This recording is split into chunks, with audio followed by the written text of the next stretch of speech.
Operation बेगम पाकिस्तान में activate होता नजर आ रहा है, क्योंकि ये कोई पहला मामला नहीं है कि अंजू को बरगलाया गया, और भी लोग हैं। ऐसे मामले सामने आते रहे, तो क्या ये पूरा एक नेक्सस बाकायदा इस पर काम कर रहा है? कैसे? अंदर की खबर की इस रिपोर्ट से समझिए।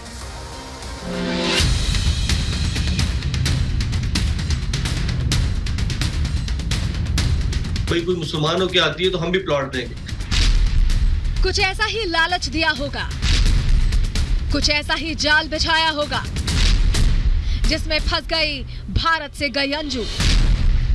वो अंजू जो किसी की पत्नी थी, उसने किसी को 17 साल पहले अपना माना था, अपना हमसफर बनाया था। उसके 2 बच्चे हैं, वो माँ थी, किसी की बेटी थी, बहन थी। लेकिन कट्टरपंथियों ने ऑपरेशन बेगम का ऐसा जाल बिछाया कि उसने न केवल छोड़ दिया घर, गांव और परिवार, बल्कि देश और धर्म भी बदलने को हो गई तैयार। अंदर की खबर में आज हम पाकिस्तान के कट्टरपंथियों का ऑपरेशन बेगम बेनकाब करने जा रहे हैं। आपको बताएंगे कि कैसे दूसरे धर्म की लड़कियों को चंद रुपयों के जाल में फंसाया जा रहा है। बताएंगे कि मोहब्बत के चोले के पीछे छिपा है कौन सा खतरनाक प्लान। सबसे पहले इस बेटी के बयान को ध्यान से सुनिए। उसकी मम्मी ने मुझसे बात की थी। क्या कहा उसकी मम्मी ने? कुछ नहीं बेटा, पैसे की प्रॉब्लम हो तो हमें कॉल कर देना। ये मासूम सीकर के श्रीमाधोपुर की रहने वाली है, जिसे इकबाल ने अपने जाल में फंसाकर पाकिस्तान आने के लिए तैयार कर लिया। इश्क के जाल में फंसी बच्ची अंजू की तरह घर परिवार छोड़कर लाहौर के लिए निकल गई। अब जरा सोचिए कि मासूम का कैसे ब्रेन वॉश किया होगा कि वो अपनों को छोड़कर अनजान देश चल दी। सोचिए कि ऐसे ख्वाब उसे दिखाए गए होंगे। अब अंजू थॉमस के केस पर नजर डालिए। अंजू थॉमस जैसे ही पाकिस्तान पहुंची, सबसे पहले धर्मांतरण करा, उसे फातिमा बनाया गया। पाकिस्तान और इस्लाम की तारीफ में कसीदे पढ़वाए गए। बहुत पीस ऑफ माइंड है, बहुत अच्छी फीलिंग आ रही है यहाँ पे आके। इसके बाद उस पर तोहफों की बारिश होने लगी। चंद रोज में ही उसे करोड़पति बना दिया गया। तोहफों की बारिश का प्रचार शुरू हो गया, लेकिन प्रचार के खेल में धीरे धीरे पाक के कट्टरपंथियों का ऑपरेशन बेगम बेनकाब हो गया। कैसे हुआ ये सब, अब आपको पूरा प्लान समझा देते हैं। पहले अंजू को करोड़पति बनाने वाले इन 3 लोगों के चेहरे ध्यान से देख लीजिए। मोहसिन पाकिस्तान के स्टार ग्रुप ऑफ कंपनीज का CEO है, जबकि तुफैल नवाब एसोसिएट्स से जुड़ा है, जबकि हाजी नवाब खुद रियल एस्टेट फर्म नवाब एसोसिएट्स का चेयरमैन है। ये वो लोग हैं जिन्होंने अंजू को कीमती तोहफे दिए, मीडिया में अंजू के साथ तस्वीरें खिंचवाई।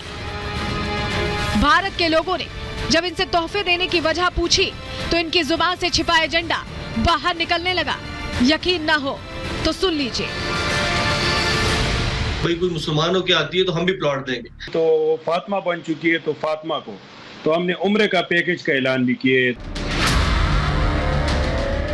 इन तीनों लोगों के बयान ये समझाने के लिए काफी है कि अंजू को किस तरह इन लोगों ने अपने जाल में फंसाया होगा, आतंकियों की धरती की तारीफ करने के लिए मनाया होगा। बहुत पीस ऑफ माइंड है, बहुत अच्छी फीलिंग आ रही है यहाँ पे आके।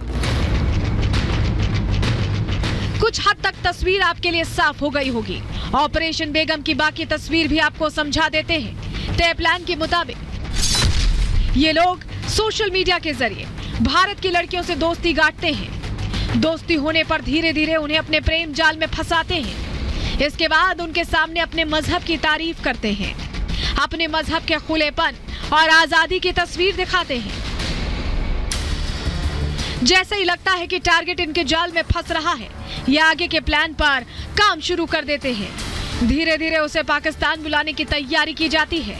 आहिस्ता आहिस्ता घर परिवार देश छोड़ने के लिए मनाया जाता है। ऐसी ही कुछ सीकर की बेटी के साथ भी हुआ। हाँ, उसने बोला था कि हम दोनों शादी कर लेंगे और अपनी फैमिली से भी मेरी बात करवाया था। सवाल ये है कि कट्टरपंथियों के ऑपरेशन बेगम के पीछे छिपा चेहरा कौन है, किसके इशारे पर यह खेल खेला जा रहा है, तो ये भी आपको समझा देते हैं। सूत्रों का कहना है कि रियल एस्टेट कारोबारी पाक हुकूमत के करीबी है। मौजूदा सरकार में इनकी गहरी पैठ है। पाकिस्तान के नेताओं को ये फाइनेंस करते हैं। हो सकता है कि पाकिस्तानी सरकार के इशारे पर ही ये लोग तोहफों की बारिश कर रहे हों।